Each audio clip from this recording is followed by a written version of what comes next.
Hello everybody. Right, what do we have today? We have what was described by the listing as a ceramic car heater defroster demister device. Got it from the geek.com app, which is basically a sister app website of wish.com. You always see them advertising on Facebook. It was $14 or 14 euros, I can't remember, but anyway, on screen is the screenshot of the app. It described it as 300 watts, although here it says 12 volts, but it doesn't actually say which wattage. Entire boxes in Chinese. I have tried to translate it, but without much success. Just usual warning messages about making sure you connect it up correctly and don't hurt yourself. So in the box there was a split ring and this length of tubing, which was so nicely cut in such a way that you could slice your fingers open. And here is the device itself. This tubing would go here and you'd stretch it out to direct the heat wherever you wanted to go.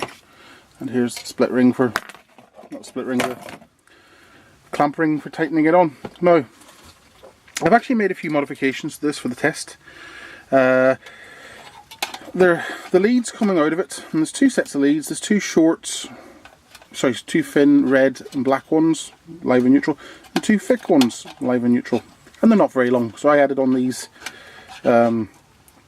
bits of household mains electrical cable just to lengthen it out, and it also came with these crocodile clips as well, but the length of it there would be useless to connect it up to a battery. Even a small car battery you'd struggle to attach it to. Now in the photograph, it did actually, the photograph that came with the listing, it did actually show only one set of wires coming out the back, but for some reason it's showing two. I've actually got two, which leads me to wonder, is the heating element and the fan powered separately? Which makes you wonder why they would do that, because it makes it more complicated to fit. But anyway, so what I'm going to do is, before taking it apart, give it a quick test. And this is coming from my bench power supply. So I don't think my bench power supply could handle a heating element, so I'm only just doing the fan with this. It's only capable of going up to 5 amps, so it's not very good. It's okay for electronic stuff, but anything more powerful than that, then it'll struggle. So let's switch it on to turn the voltage down, switch her on, and the fan is moving. Oh, did it short out? Yeah, so that's just a simple PC fan. So what I'm going to do is make sure those are on well. To test the heating element, I am going to use a car battery, well, a leisure battery in this case. Where is it? The big hefty thing that it is. Yeah. 70 amp hours, 12 volts. Now, I really should probably put this on top of something. I don't want to set fire to the place.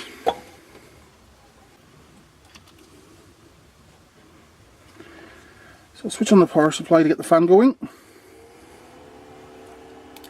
Oh. Yeah, and it is warming up.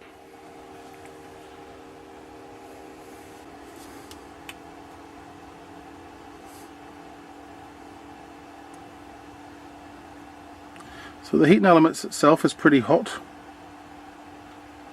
So it's up to 100 degrees. Feeling it, it feels quite nice actually. It's no, it wouldn't heat a huge area, but you know, it would take a frost off the inside of a vehicle. Now the reason I actually got this was to try and heat a greenhouse during the winter. So on days when the temperature goes down too low, I could just switch this on and take the edge of the frost away. I'm actually not quite sure how you would use it in a vehicle.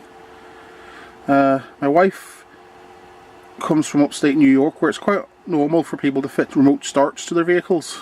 So, like, because of the really cold weather they get during the winter, and they'll have a remote control key fob, and they can start the engine 10 minutes before they leave home, so the car's nice and warm and toasty, but that's something that gets wired into the car itself.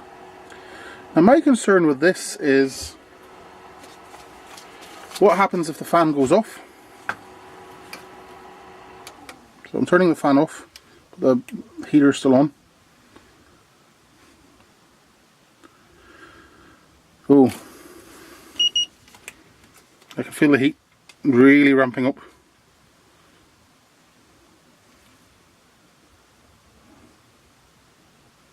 And it's starting to go red. So you can see it glowing red in there.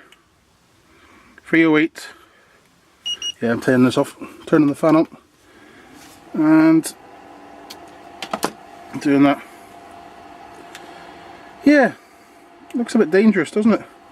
We got up to 308 Celsius, which is more than hot enough to do damage. Yeah.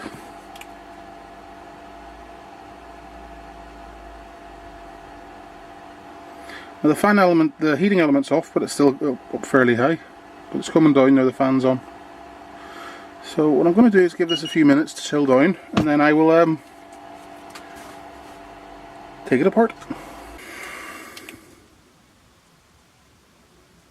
There we go. Cool enough to have a nosy inside.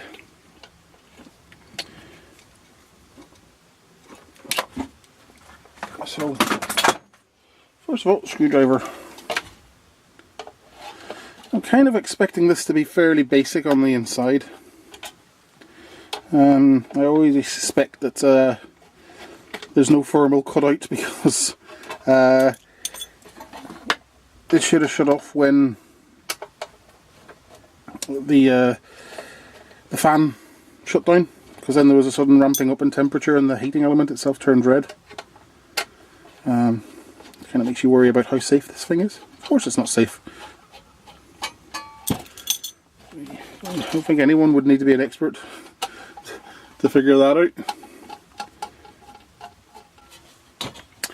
So what do we have? Well, there's our freely moving cables coming into the body of the device.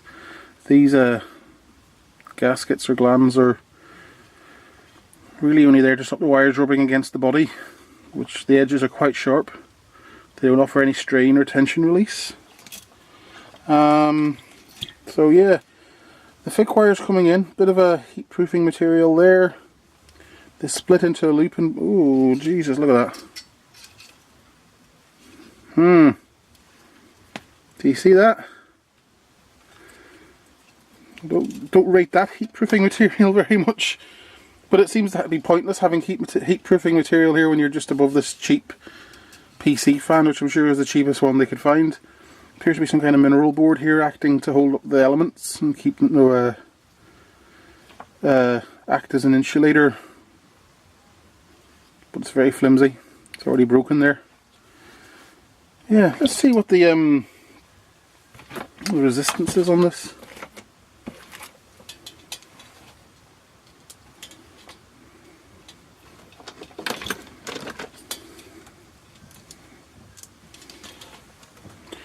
Ooh. 1 ohm or thereabouts. Okay, so 1 ohm, 12 volts, 12 amps, 144 watts of power, which, no, as a very inaccurate test, it actually kind of felt like 144 watts of power coming out of it. There was heat, but there wasn't